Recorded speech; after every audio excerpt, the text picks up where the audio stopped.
問題なければスピーチの偽物が人気になっていまして、データによるとこちらの誰が本物のコンデンか教えてやろう。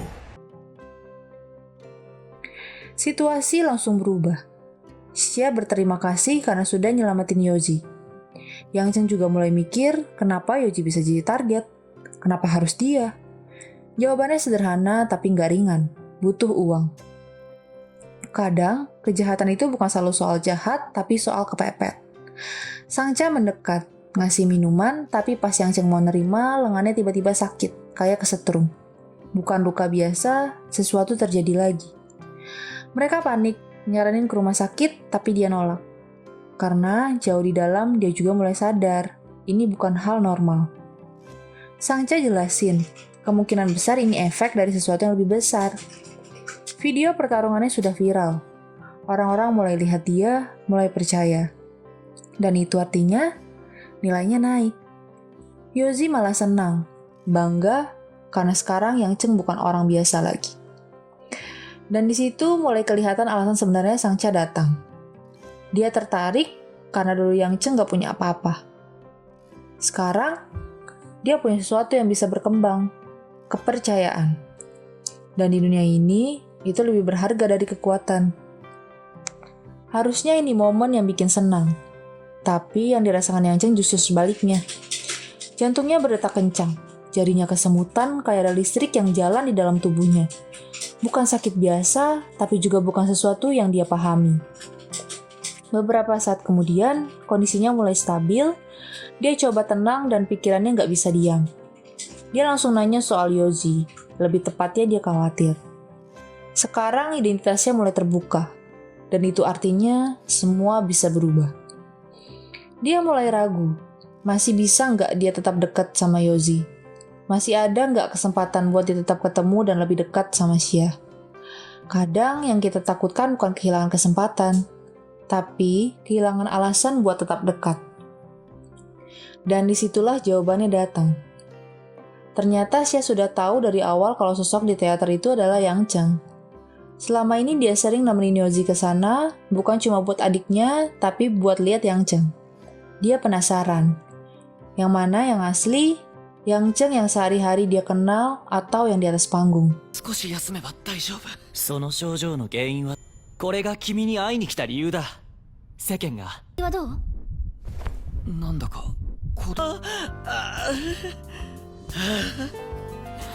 だからゆずがショーを見ること普段とどちらが？ Setelah itu mereka ketemu di restoran. Suasananya lebih santai, lebih dekat. Yang Cheng coba pesan makanan seperti biasa. Tapi belum sempat semuanya normal, sesuatu terjadi lagi. Seorang anak kecil datang dengan antusias, kagum. Seolah dia lagi ketemu pahlawan beneran. Tanpa sadar, Yang Cheng menyentuh dia dan seketika listrik itu muncul lagi. Rambut anak itu berdiri, tubuhnya bereaksi. Harusnya panik, tapi anehnya anak itu malah senang. Dia pikir itu kekuatan asli. Dia pikir Yang Cheng benar-benar seperti Aisol. Dari situ, anak-anak lain mulai datang, penasaran, berkumpul. Setelah suasana agak tenang, topik berubah. Sekarang bukan lagi soal kejadian tadi, tapi soal masa depan. Yang Cheng mulai dapat perhatian, mulai dikenal, mulai dilihat. Biasanya itu datang bareng tawaran dan kesempatan. Tapi dia belum siap. Dia bahkan belum punya manajer, bukan karena nggak mau, tapi karena nggak punya uang. Dan lebih dari itu, dia sebenarnya nggak pengen jadi terkenal. Lucu ya? Banyak orang ngejar perhatian, tapi begitu dapat malah pengen kabur. Tapi ternyata orang lain sudah mikirin itu lebih dulu. Seseorang yang sudah dipilih jadi manajer untuk dia, Sangcha. Dan ini bukan kebetulan, dia sendiri yang minta dikenalin. Di sisi lain, dunia yang lebih besar mulai bergerak. Aisol yang asli lagi latihan, fokus, tenang, seolah nggak terganggu apa-apa. Tapi manajernya tahu situasi berubah. Ada Aisol palsu yang mulai viral. Dan sedikit demi sedikit perhatiannya mulai bergeser. Angkanya kecil, cuma 1%. Tapi di dunia kayak gini itu cukup buat jadi ancaman. Solusinya jelas, tuntut hentikan, hapus. Tapi Aisol punya cara lain. Dia nggak marah, nggak panik. Dia cuma bilang satu hal. Dia sendiri yang akan nunjukin siapa Aisol yang asli. 夕方5時から34周年記念フィギュアの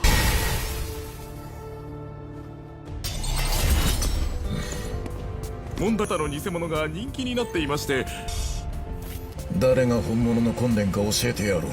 Dari sini, semuanya mulai naik level. Sementara semuanya mulai berubah di luar, di dalam Yang Cheng justru masih berantakan. Sangcha terlihat sedang memperbaiki lengan robotnya. Dia bilang kalau nanti saat suku cadangnya datang, Yang Cheng bisa mulai mengendalikan kekuatannya dengan lebih stabil. Tapi bukannya tenang, Yang Cheng malah makin khawatir. Bukan soal dirinya saja, tapi soal Aisol yang asli. Dia takut ketenarannya sekarang malah mengganggu orang yang selama ini dia kagumi. Sangcha mencoba meluruskan. Nggak semua orang bisa jadi pahlawan. Hanya mereka yang punya nilai kepercayaan, dan sekarang masyarakat mulai kasih itu ke Yang Cheng.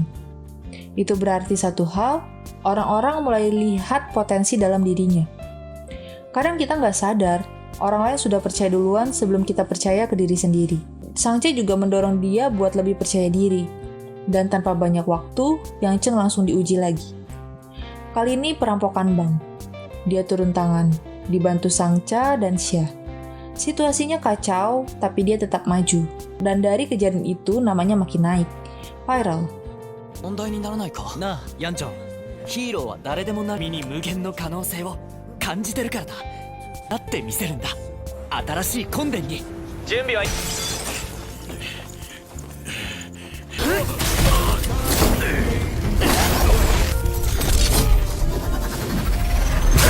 これ誰だと思う？根伝のそばにいるなんて夢みたい。 Orang-orang mulai merasa kalau Yang Cheng lebih dekat dibanding Aisol yang sudah terlalu tinggi untuk digapai. Di sisi lain, dampaknya mulai terasa. Manajer Aisol dapat kabar kalau beberapa vendor mulai pergi, mereka pindah memilih Yang Cheng. Pelan-pelan perhatian masyarakat mulai bergeser. Sementara itu, Aisol tetap di jalurnya. Acara ulang tahunnya berjalan besar, ramai, megah, tapi di balik itu pertanyaan mulai muncul. Wartawan mulai menyinggung kenapa sekarang Aisol lebih sering tampil di acara daripada turun langsung memberantas kejahatan. Grafik popularitasnya pun mulai turun, pelan, tapi nyata. Balik lagi ke Yang Cheng, suasana jadi lebih personal. Di restoran, Xia cerita kalau dia ditembak sama Sangcha. Dia minta pendapat, tapi Yang Cheng malah balik nanya. Dia sendiri mau jawab apa? Karena kadang yang kita cari bukan jawaban orang lain, tapi keberanian buat milih sendiri. Akhirnya mereka memutuskan buat ketemu Sangcha. Katanya ada kejutan. Sepanjang perjalanan Yang Cheng terus kepikiran. Harusnya dia dukung atau malah menjauh. Pikiran itu terus muter. Sampai tanpa sadar dia terus memperhatikan Xia. Sesampainya di sana, Sangcha langsung menunjukin sesuatu yang baru. Markas mereka. Tempat baru, dia bilang akhirnya dia memutuskan untuk serius mempromosikan Yang Cheng. Bahkan, sampai menyumbangkan setengah anggarannya buat bikin semua ini. Dan di titik ini, semuanya sudah jelas. Ini bukan lagi sekedar kebetulan. Ini sudah jadi arah. Sangcha bilang, kalau Yang Cheng terus naik peringkat, mereka bisa pindah ke tempat yang lebih besar. Kedengarannya seperti mimpi, tapi anehnya, wajah Yang Cheng nggak sepenuhnya bahagia. Ada beban. Seolah semakin tinggi dia naik, semakin berat juga yang dia bawa. Saat dia lagi ngobrol di luar, situasinya tiba-tiba berubah. Beberapa orang datang, bukan fans, bukan wartawan, tapi aparat. Mereka langsung membawa Yang Cheng. 遅かったじゃないか。ねえ、これがサプライズだ。残った資金でこの古い工場を借りたんだよ。のつもりだったの？ああ、わからない。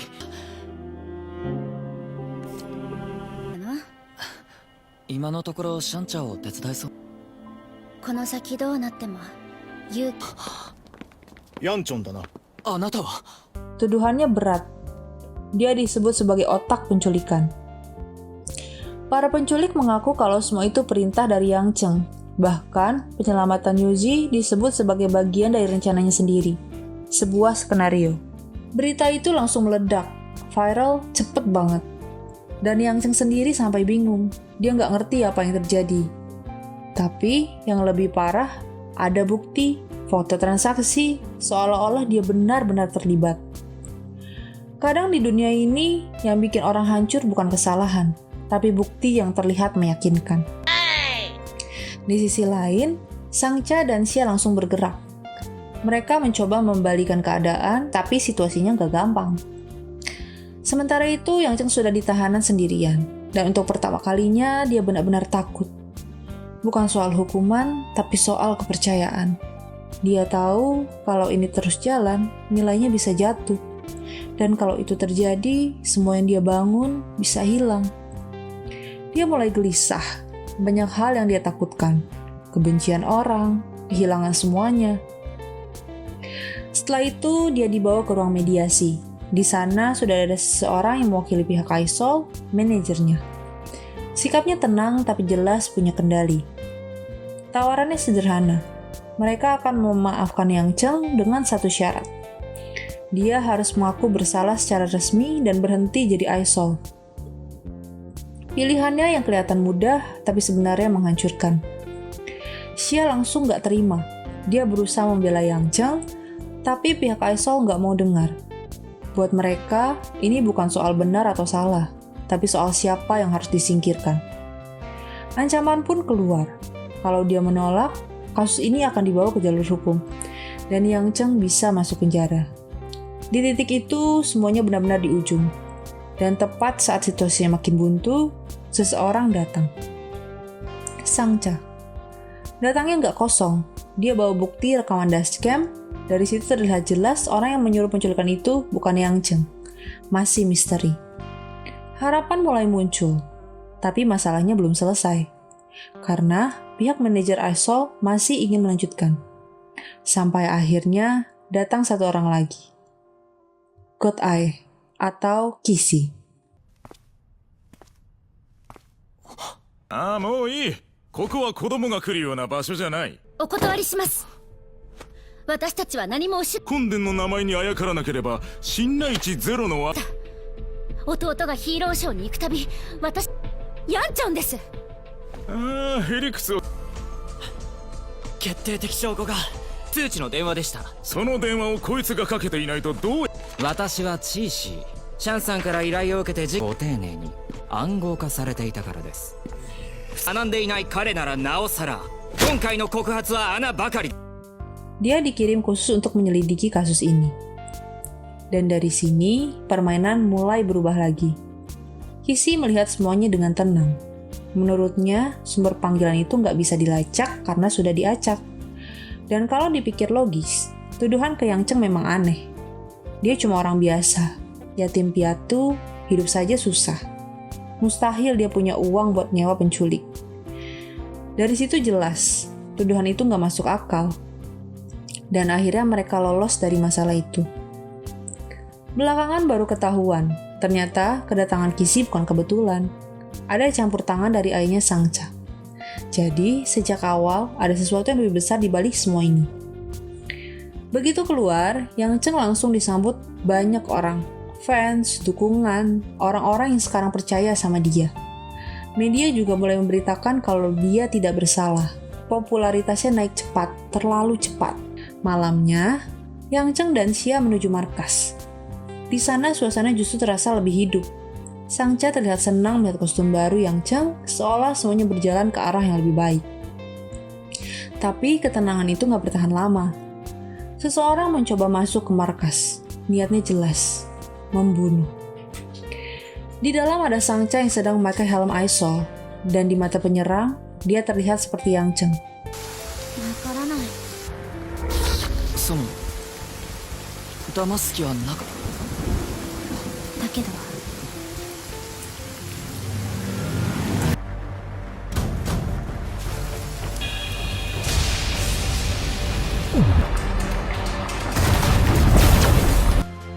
Tembakan dilepas, dan semuanya berubah dalam sekejap.